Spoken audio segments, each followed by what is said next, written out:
아멘. 오늘 요한복음 14장 25절에서 31절 말씀이었습니다. 말씀에 들어가기 앞서서 계속해서 광고를 드리지만 예배에 나오실 때, 교회에 나오실 때에 항상 마스크를 착용해 주시고 밖에서 손소독제로 한번 소독을 하시고 들어와 주시면 감사하겠습니다. 마스크를 착용하시지 않았을 시에는 저희가 예배에 조금 다소 어려움이 있기 때문에 조금은 양해의 말씀을 구하겠습니다. 그리고 이번 주부터 계속해서 새벽 예배 교회 개방 시간은 4시 30분부터 6시 30분까지입니다. 그래서 다들 참고해 주시고 기도하시고 예배하시는 데에 불편함 없도록 참고해 주시면 감사하겠습니다. 네, 오늘 요한복음 14장 25절에서 31절 말씀을 갖고 함께 하나님께서 주시는 평안이라는 주제로서 우리가 함께 말씀을 나누기 원합니다. 오늘 본문 말씀을 보면 예수님께서는 우리들에게 평안을 주시겠다라고 이렇게 말씀하고 계십니다. 그 평안은 세상이 어떻던 간에, 세상이 흔들리던가 간에 흔들려도 빼앗기지 않는 평안입니다. 제자들에게는 이 당시 평안이 필요했습니다. 또한 우리들에게도, 이 시대를 살아가는 우리들에게도 이 예수님께서 주시는 평안이 정말로 필요합니다. 어떤 상황에도 흔들리지 않는 그러한 평안이 우리들의 삶에도 간절히 필요할 것입니다. 이 평안은 과연 어떤 평안일까요? 주님은 이 평안을 세상이 주는 평안과는 다른 것이라고 이렇게 확고하게 말씀하십니다. 27절 말씀에서 이렇게 말하고 있습니다. 내가 너희에게 주는 것은 세상이 주는 것과 같지 아니하리라. 주님께서 주시는 평안은 이 세상 그 어떤 평안과는 비교할 수도 없고 그 어떠한 평안과 바꿀 수 없는 평안입니다.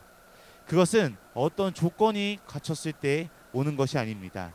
예를 들어서 우리가 일반적으로 우리 일상생활에서 얻을 수 있는 평안은 어떠한 조건이 갖춰졌을 때야만 오는 것이 바로 세상에서 의미하는 평안입니다.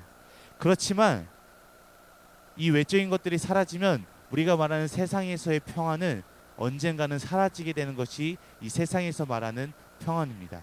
그렇지만 주님께서, 오늘 말씀하신 예수님께서 주시는 평안은 모든 근심과 염려를 다 소화해 버리는 평안이고, 위기 가운데서도 우리가 언제나 어디서나 주님과 함께하면 누릴 수 있는 것이 주님께서 주시는 평안입니다. 적들의 공격 앞에서도 누리고 조롱과 아픔 속에서도 간직한 평안이 바로 우리 주님께서 주시는 평안이라고 말할 수 있습니다. 그렇다면 이러한 평안은 우리가 어디서 어떻게 오는지 오늘 본문 말씀을 통해서 우리가 함께 알아보길 원합니다. 첫 번째로, 평안은 하나님께 가까이 다가갈 때 주어지는 것입니다. 평안은 하나님과 가까이 할 때 주어지는 것이 바로 평안이라고 말할 수 있습니다. 오늘 우리 본문 말씀 28절 말씀을 우리 다시 한번 보도록 하겠습니다. 우리 본문 말씀 28절 말씀 큰 목소리로 함께 읽어보도록 하겠습니다. 28절 말씀입니다. 내가 갔다가 너희에게로 온다는 말을 너희가 들었나니 나를 사랑하였더라면 내가 아버지께로 감을 기뻐하였으리라. 아버지는 나보다 크심이라. 아멘. 예수님께서는 28절 말씀을 통해서 아버지께로 가실 것을 말하고 있습니다. 그것은 십자가 사건과 부활을 의미한다고 말할 수 있습니다. 예수님께서 아버지께로 가시는 것을 기뻐하라고 말씀하시면서 그 이유를 아버지께서 자신보다 더 크신 분이라고 이렇게 이유를 설명하고 계십니다. 우리가 일상생활에서 해결하기 어려운 문제들을 닥쳤을 때 우리보다 조금 더 지혜로운 사람에게 찾아가면 그러한 문제들을 해결할 수 있습니다. 저희 목회팀도 담임 목사님을 포함한 전도사 4명으로 이렇게 총 5명이 목회팀이 이루어져 있습니다. 그때 저도 굉장히 어려운 문제에 닥치거나 말씀 속에서 어려운 부분이 있을 때 저 혼자 해결하기 어려울 때 있으면 저희 전도사님들이나 아니면 담임 목사님께 찾아가 그러한 문제들을 해결 방안을 찾기 위해 여쭙곤 합니다. 그러면 그럴 때마다 담임 목사님과 다른 전도사님들께서 그런 문제들을 해결할 수 있도록 도움을 주시는 것을 제가 경험할 때가 너무나도 많이 있습니다. 이럴 때 우리가 문제가 생기면 우리보다 지혜로운 사람을 찾아가는 것이 당연한 일입니다. 근데 우리는 모든 문제 속에서 우리보다 더 지혜로우고 더 더 훌륭하신 바로 하나님을 우리가 찾아야 할 것입니다. 우리의 문제가 아무리 크던 간에, 우리의 문제가 무엇이든 간에 하나님께서는 그 문제를 다 아시는 분이시고, 하나님께서는 그 문제를 다 해결해 주실 수 있는 분이 바로 우리의 하나님이십니다. 그분은 우리보다 크신 분이라는 것을 우리가 잊지 않고 살아가기 원합니다. 우리의 아버지라는 것을 잊지 않고 살아가기 원합니다. 우리가 문제를 가지고 있을 때 우리는 그 문제를 하나님께 가지고 나아갈 수 있습니다. 주님 앞에 나아가면 그분은 우리와 다른 시각으로 그 문제를 바라봐 주시고, 또한 우리와 다른 생각과 다른 방법으로 그러한 문제들을 해결해 주시는 분이 바로 우리의 그분이십니다. 그렇기 때문에 우리가 근심 없는 삶, 평안을 누리는 삶을 살려면 지금보다 한 걸음 더 우리의 주님께 나아가는 삶을 살아가야 할 것입니다. 주님께 우리가 날마다 간구하는 삶을 살아야 할 것입니다. 우리보다 더 크신 주님을 날마다 바라보는 삶으로 우리가 살아가야 할 것입니다. 그것이 평안을 누리는, 평안을 받는 첫 번째 방법입니다. 우리가 날마다 주님께 나아가서 주님께서 주시는 평안을 받는 저와 여러분들이 되길 간절히 소망합니다. 두 번째로는 평안은 하나님을 간절히 믿을 때 주어진다는 것입니다. 두 번째로 평안은 하나님을 우리가 진심으로 믿을 때 주어지는 것이 바로 평안이라고 할 수 있습니다. 오늘 본문 말씀 29절 말씀을 우리 함께 다시 한번 보시도록 하겠습니다. 우리 29절 말씀입니다. 이제 일이 일어나기 전에 너희에게 말한 것은 일이 일어날 때에 너희로 믿게 하려 함이라. 아멘. 여기 29절 말씀에서 말하고 있는 이 일이란 예수님께서 십자가를 지시는 그 사건을 여기서 말하고 있습니다. 지금 예수님은 십자가 사건 앞에 서 있습니다. 그러면 여기서 말하는 믿음은 우리가 과연 무엇입니까? 예수 그리스도의 십자가 사건 속에 하나님의 섭리와 개입하심이 있다는 것을 알고 믿게 하기 위함이라는 것입니다. 예수님 앞에 전개되는 사건 속에서 하나님이 계시다는 사실을 믿게 하는 것입니다. 이 믿음은 사건을 해석하는 방법과 상황을 보는 시각을 우리가 완전히 바꿔버리는 그러한 사건입니다. 우리가 예수 그리스도를 믿을 때 우리의 믿음의 시각은 완전히 바뀌어 버린다는 것입니다. 우리 본문 말씀 이어서 30절 말씀도 우리 함께 보시도록 하겠습니다. 우리 30절 말씀입니다. 이후에는 내가 너희와 말을 많이 하지 아니하리니 이 세상의 임금이 오겠습니다. 그러나 그는 내게 관계할 것이 없으니. 아멘. 세상의 임금이 예수를 잡아 채찍질하고 그를 십자가에 못 박지만 그것은 주님의 구원 역사를 막지는 못했습니다. 세상의 임금은 주님의 일에 관여하지 못합니다. 하나님의 뜻은 그 누구도, 어떠한 사람이라도 어떤 방법으로도 그것을 막을 수 없습니다. 그러므로 우리는 주님 앞에서 주님이 주시는 그런 누리는 평안을 우리가 누리며 살아가야 할 것입니다. 평안은 다른 것이 아니라 하나님을 믿는 믿음으로 인해서 누릴 수 있는 것이 평안이라고 할 수 있습니다. 우리에게 어떠한 어려움이 와도, 또한 어떠한 아픔이 와도, 어떤 슬픔이 와도 그것이 우리를 지배할 수 없습니다. 우리가 예수 그리스도를 믿는 순간, 우리가 예수님의 십자가와 그 부활 사건을 믿는 그 순간 우리의 삶은 하나님께서 주관하기 시작합니다.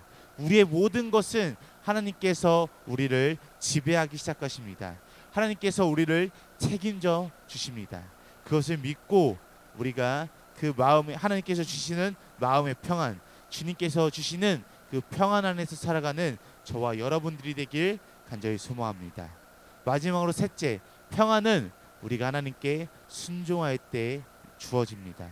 마지막으로 평안은 주님의 말씀에 순종할 때 주어지는 것이 평안이라고 할 수 있습니다.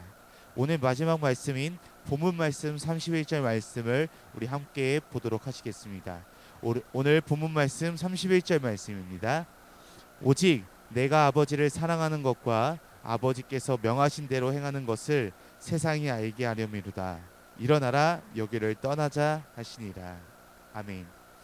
예수님은 본인이 하나님을 얼마나 사랑하시는지 그리고 하나님께서 얼마나 철저히 순종하는지를 세상으로 알게 하려고 한다고 말씀하셨습니다. 주님은 십자가 앞에서도 평안을 말씀하신 분이십니다. 그 평안의 근거는 바로 예수님의 사랑과 예수님의 순종이라고 할 수 있습니다. 예수님은 하나님께 순종함으로 그 순종의 결과까지도 하나님께 모든 것을 맡기셨습니다. 우리가 마음에 염려와 근심이 있는 이유가 무엇입니까? 그것은 온전히 우리의 문제를 하나님께 맡기지 못했기 때문입니다. 맡길 수 있으면 평안함이 오고 맡길 수 있을 때 기쁨이 오는 것입니다. 맡기지 못할 때 그때서야 비로소 문제가 생겨나는 것입니다. 우리에게는 늘 살면서 문제가 있습니다. 어려움이 있습니다. 슬픔이 있습니다. 괴로움이 있습니다. 그러한 문제들은 우리 스스로 해결할 수 없는 문제들이고 아픔들일 수 있습니다. 대부분 사람들은 쉽게 해결할 수 없는 문제들과 아픔과 슬픔을 끌어안고 살아가는 경우가 너무나도 많이 있습니다. 어떠한 경우는 마치 우리가 나사로의 죽음 앞에 서 있는 마리아와 마르다처럼 이미 손을 쓰기 어려운 상황까지 왔다고 느낄 수 있습니다. 그럴 때 그렇다면 과연 어떻게 해야 될까요? 어떻게 하시겠습니까? 하나님께 맡기시길 바랍니다. 순종은 책임까지 위임하는 것입니다. 우리가 하나님께 순종할 때 그 일을 성취하는 것은 주님의 손에 넘어가십니다. 다시 말해 우리가 그 문제까지도 우리의 주님께 맡길 때 하나님께서는 그 문제까지도 책임져 주시고 우리의 삶을 책임져 주시고 그 해결 방안까지 책임져 주시는 분이 바로 우리의 주님이십니다. 그렇기 때문에 순종하지 않는 믿음은 평안함이 없다라고 오늘 이 자리에서 여러분들께 말씀드릴 수 있습니다. 믿음은 그냥 외적인 종교적 행위만 하는 것이 결코 아닙니다. 믿음이라는 것은 우리의 모든 문제와 우리의 모든 삶과 우리의 모든 아픔과 우리의 모든 괴로움까지 우리 주님께 맡기는 것, 그것이 바로 믿음이라고 할 수 있습니다.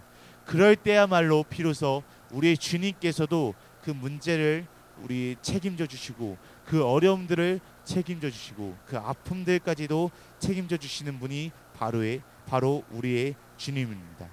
그렇기 때문에 믿음은 순종이 바탕이 돼야 합니다. 그리고 그것을 우리가 늘 하나님께 맡기며 살아가야 할 것입니다. 우리가 하나님께 모든 것을 맡기고 하나님께 순종하는 우리가 믿음의 삶으로 살아가는 저와 여러분들이 되길 간절히 소망합니다. 이렇게 오늘 말씀을 정리하면서 마무리하도록 하겠습니다. 사람들은 인간관계 때문에 어렵고 힘들게 살아갈 때가 너무나도 많이 있습니다. 그렇지만 그럴 때야말로 우리가 주님의 말씀에 순종해야 할 때라고 이렇게 말씀드릴 수 있습니다. 주님께서 늘 말씀하고 계십니다. 서로 사랑하라. 내가 너희를 사랑한 것 같이 너희도 사랑하라. 너희가 서로 사랑하면 이로써 모든 사람이 너희가 내 제자인 줄 알리라. 이것이 늘 주님께서 우리에게 주신 말씀이자 주님께서 하시는 명령이십니다. 사랑하면 그 다음은 주님께서 책임져 주실 것입니다. 우리가 우리의 모든 책임을 하나님께 맡기면 하나님께서는 그 책임을 책임져 주시고 그 모든 것을 해결해 주실 것입니다. 세상 속에 많은 어려움과 아픔들과 슬픔과 괴로움이 있으십니까? 그럴 때야말로 비로소 우리 주님을 진정으로 바라보고 주님께 모든 것을 맡기고 살아갈 때입니다. 우리가 늘 주님께 맡기고 주님의 말씀에 순종하고 또한 우리가 주님을 진정으로 믿을 때 하나님께서 우리에게 비로소 마음의 평안을 주실 것입니다. 우리가 하나님께서 우리의 삶을 책임져 주실 것입니다. 그렇게 책임을 하나님께 맡기고 나면 위탁하고 나면 우리의 마음과 우리의 삶에는 하나님을 믿는 것 그 외에는 어떠한 것도 남지 않게 됩니다. 이것이 바로 우리 마음의 평안의 상태라고 할 수 있습니다. 삶의 용기와 능력을 하나님께서 늘 부어주실 것입니다. 이것을 믿고 주님께서 주시는 은혜로서 날마다 살아가는 저와 여러분들이 되길 간절히 소망합니다. 또한 우리가 하나님께 모든 것을 맡길 때 하나님께서 주어지는 그 평안함 속에서 늘 살아가는 저와 여러분들이 되길 간절히 축복합니다. 우리 다 같이 함께 기도하시겠습니다.